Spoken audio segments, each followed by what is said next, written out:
I just drove an hour, a little over an hour from Orlando, just saw Halloween Kills, and I'll say it just like I said it right on my phone as soon as I walked out of this movie. Make no mistake, Michael Myers, the king of all slasher killers. Halloween Kills, let's go!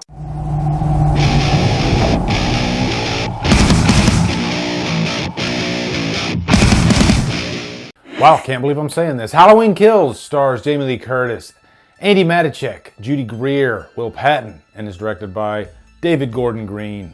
What is up, guys? This will be the non-spoiler review for Halloween Kills, and let me just tell you right now, there's a lot that I can't tell you, okay? Much like Halloween 2018. And I'm excited about that because my spoiler review, which is going to drop probably this Friday, oh my God, you have no idea. There's a lot that I can't tell you. And I just said that, okay? I'm repeating myself. But man, this movie.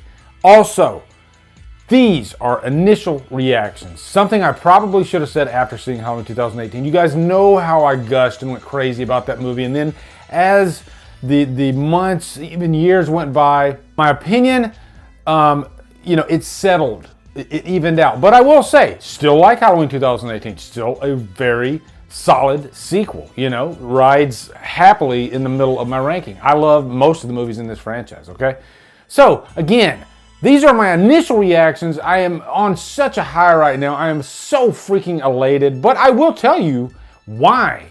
I'll break it down why I loved this freaking movie. And I'll even say, going into this, I was guilty and I was tired of the hype machine that has been Halloween Kills over the last, I think, 2 years going strong, And again, I'm part of the problem. I cover this movie too. And I will say, I was getting a little bit of Halloween Kills fatigue. And I was worrying that going into this movie, even though there's little that I knew because I only watched like one full trailer, I felt like, am I going to be like already tired of this movie before I see it? And then the Universal logo came on the screen, and it's like I started shaking. It started coming back, All those worries just slowly melted off of my body. By the end of this movie, I ran out like the biggest Halloween fanatic I've ever been. And also, packed theater. And it's always fun to see a Halloween movie in a packed theater. This is the reason why I opted not to do the virtual press screening. It was an option. I said, hell no, I will drive an hour and a half to see this movie if I have to. 4 hours, I don't care. I'm seeing my boy Myers on the big screen. Okay, so anyway, let's get into the review. This is what you guys are here for. You can already tell that I'm excited. Quick plot synopsis, if you don't already know from seeing most of the trailers. But yeah, this takes place the second after Halloween 2018. It takes place on the same night as Halloween 2018. Myers is on the loose. We have to find him. We have to kill him. And so we are introduced to characters that were not in Halloween 2018 that were in the first movie, like Tommy Doyle, like Lindsay Wallace. And it's nice to see those characters, and I'm not going to go too far into spoilers with those characters, but they all play a major part, especially Tommy Doyle. But I will say, one of my favorite scenes of the movie was with Lindsay Wallace. And it's just a scene that really gets your blood pumping, because of Carpenter's score. Carpenter, his son, and Daniel Davies, let me restate that.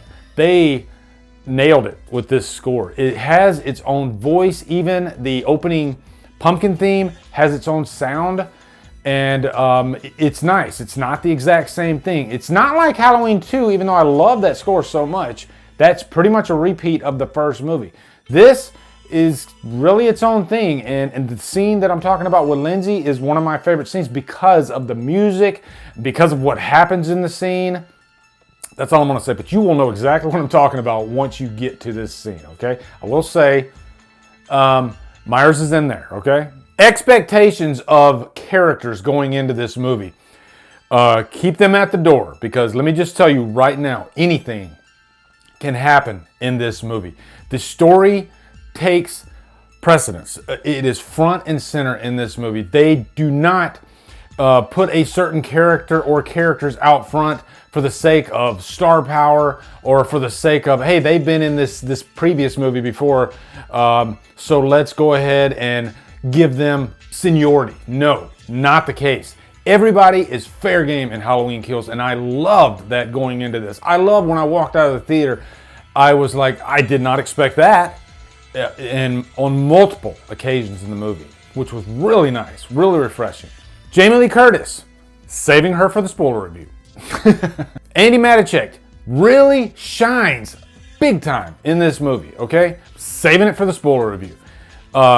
Judy Greer, perhaps my biggest surprise of this movie is Judy Greer, because she is the one character that I always had a problem with. I have a little bit of bias towards her because of Jamie Lloyd, but I went into this with an open mind. I came out a Judy Greer fan, okay?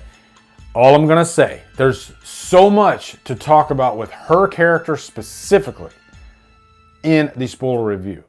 And really, like I said, there's a lot of characters that I can't really talk about in this review, only because I love you guys, I respect you guys, and I want you to go into this movie not knowing anything at all. It shocks me, and you know what, I'll get heat for this, but it shocks me that people read the script for this, because after I watched this movie, I was like, God, I'm so glad I didn't know that, you know? I'm so glad I didn't know what just happened, because there's so many things in this movie that I wouldn't have wanted to know, because they're surprises, they're big reveals, there's all kinds of things in this movie. This isn't a straight up slasher movie, guys. Let me put that out there front and center. This is not your ordinary slasher movie, okay? Things happen in this movie. There is a lesson to be learned in this movie. We know that the town of Haddonfield plays a big part in rising up and going against Myers.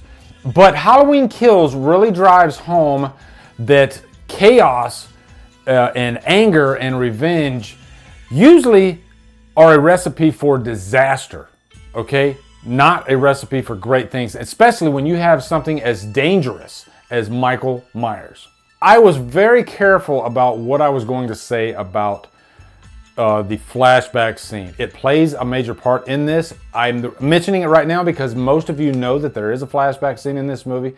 But outside of that, I'm not going to say anything. I just will say I was very pleased, okay? It wasn't just fan service. The flashback scene in this movie has a very specific purpose, very plot-based. And it's crucial to the plot, really. And I will say, Halloween 2018, one problem I had with that movie is it didn't really connect with the original in terms of like vibe, in terms of production, cinematography. Those two movies felt very different. This one connects much better to the first movie, okay? Much better. Last thing I'm gonna say, okay? Because again, I don't wanna say too much, but the final act in this movie, I'll have to really think about it, but I think this might be my favorite final act out of the entire franchise, as it sits right now. This final act was different. It didn't have the same stereotypical beats that we see in a lot of Halloween final acts, which are good in their own right. It's easily in top 3, okay? I will say Halloween 4 probably has the better final act if you include the twist and all that stuff at the end. Not to say that there's a twist in this movie, although there could be, okay? I'll just say, though, that the final act had my heart racing profusely, like crazily. I was about to give me my rating, but I forgot to talk about the greatest thing about this movie. Michael fucking Myers. Oh my God. Probably the best representation of the character out of the franchise, and I would be hard-pressed to say that I changed my mind on that one. He's that great in this movie. One of my worries about this, because it's called Halloween Kills and because it promises a lot of violence, I thought that this movie was going to be just killing for killing's sake for an hour and 40 minutes. No, they actually space it out quite a bit. There's a lot of time there leaning on characters and getting to know what characters have been up to, focusing on plot points, setting things up. And one thing I learned about the character Myers is he is kind of the best in smaller doses. It's really that much more effective when he does show up on screen. And, you know, he's spaced out quite a bit in this movie, but every single scene with Myers in this movie is dead on, or as Dave McCoy would say, bang on. It's just so badass, and I think The mistakes that they made with the character in the previous movie, as far as like scares and cutaway kills, not so much here at all. As a matter of fact, most of the kills in this movie are on screen, and there's a lot of them, okay? But again, it's not overload. You're not exhausted from all the kills. Every time a kill happened, that entire audience that I sat in this movie with, they were cheering, they were laughing. This audience was so into this movie. People clapped at the end of this movie when the credits started. People had a great time, and I think the biggest thing that you want to know about this movie is it's serious, but it has some really fun, lighter moments in it. There's some funny comic relief moments in it, but it's not like peanut butter on my penis type stuff. It's more character based and within the scene that's going on, and it's almost like a breath of fresh air that you need at certain points, because when it gets serious, it gets really serious, you know? And the big thing that David Gordon Green and Danny McBride did right in this movie, and I think Scott Sheets too, was they never made fun of Myers. You know, you can have fun around Myers and all that stuff, but you do not ever make fun of Michael Myers. He has to be the threat at 100% at all times. And they explore a lot with the character in this movie, actually, and really build him up as a force. You know, he is, again, a force. He's not a man at all. We'll get into all that in the spoiler review, okay, guys? So, I guess cons. Some of you might have issues with some of the lighter moments. It depends on your barometer for comedy and horror movies. I didn't think this movie was fully loaded with comedy, though, okay? It was still very serious. And last thing I'll leave you with before I give my rating, my wife went to see this movie with me. She had no desire to go see it, really. And when she walked out of the movie, she looked at me and she said, "That was fucking awesome," okay? Trapped on a fucking island. There you go.